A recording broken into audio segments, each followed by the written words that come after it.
सुठालिया के कार्यक्रम को लेकर कांग्रेस अध्यक्ष जीतू पटवारी जी का बयान आज जो छपा है, मैं सबसे पहले उनसे कहूंगा कि वो मेरी पार्टी और मेरे नेतृत्व से क्षमा याचना पहले करें, क्योंकि सुठालिया के कार्यक्रम में कांग्रेस पार्टी के नेता भी मंच पर मौजूद थे। वो पार्टी का कार्यक्रम नहीं था। ऐसी स्थिति में मेरी पार्टी और मेरे नेतृत्व को कटघरे में खड़ा करना ये जीतू पटवारी के छपास का कारण है। और मैं एक और बात उनसे कहता हूं कि यदि कार्यवाही करनी है तो जो लोग मेरे साथ मंच पर थे, कांग्रेस के लोग, पहले वो उन पर कार्यवाही करें। ये मेरा बयान मेरे स्वजातीय बंधुओं के बीच मेरी अपनी बात थी, जो मैं वर्षों से करता रहा हूं और करता रहूंगा। स्वाभिमान से खड़ा करना समाज को ये अपराध नहीं है। और जिस मीडिया ग्रुप ने ये बात छापकर शुरुआत की है, मैं उनसे कहूंगा कि वो बहुत पुराने और बड़े प्रतिष्ठित मीडिया ग्रुप है।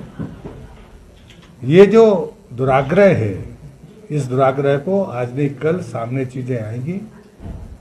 मुझे लगता है कि ये बिल्कुल कतई भी उचित नहीं है।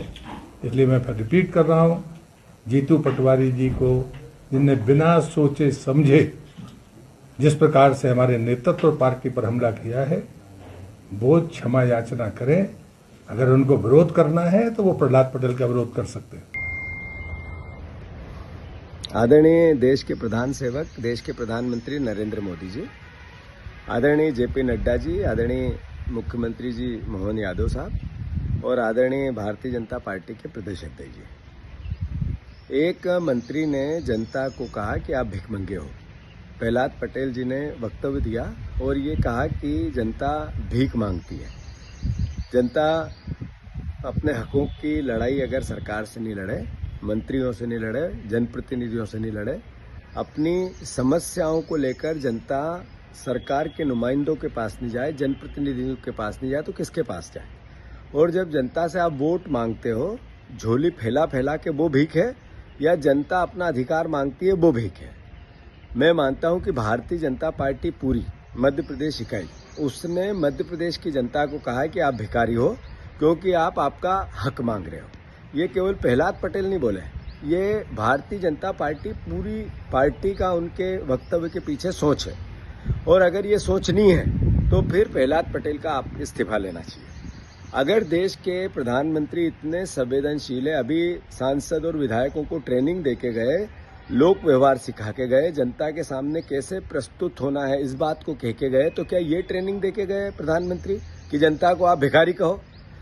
मैं फिर से चेतावनी देता हूं मोहन यादव जी को, जेपी नड्डा जी को, देश के प्रधानमंत्री जी से भी आग्रह करता हूं, प्रहलाद पटेल का अगर इस्तीफा नहीं लिया तो ये सर्वविदित होगा कि भारतीय जनता पार्टी पूरी ने कहा कि जनता भिखारी है। और मैं प्रदेश की जनता से भी आग्रह करना चाहता हूं, बहुत हम्बल, बहुत विनम्र, मैं माफी मांगते हुए बहुत बहुत बहुत बहुत डर के ये बात कहना चाहता हूं, ये प्रहलाद पटेल नहीं बोले, ये आपने एक तरफा वोट दिए इनको, एक तरफा आपने इनको समर्थन दिया।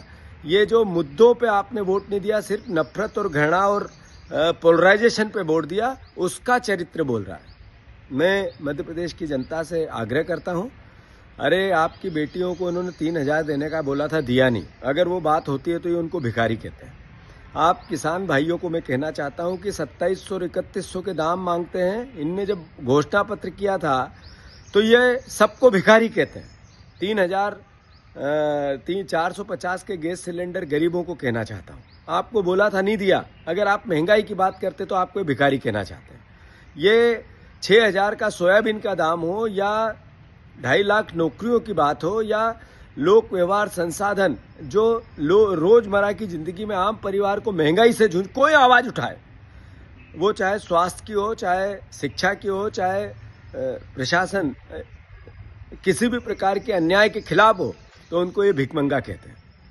तो थोड़ी गलती आप महसूस करते हो, नहीं करते हो मुझे नहीं पता, पर उसका भी एहसास सर चढ़ के रावण जैसा इन पे चढ़ा है। मद के मद में मदमस्त होकर ऐसे बयान देते हैं कि जिसके कारण बनते हैं, जिस जनता के वोट के कारण बनते हैं, उनको भिखारी कहते हैं। इनका मोहन यादव जी आप इस्तीफा लो, अन्यथा कांग्रेस पार्टी इसके खिलाफ पूरे प्रदेश में जन आंदोलन करेगी। धन्यवाद।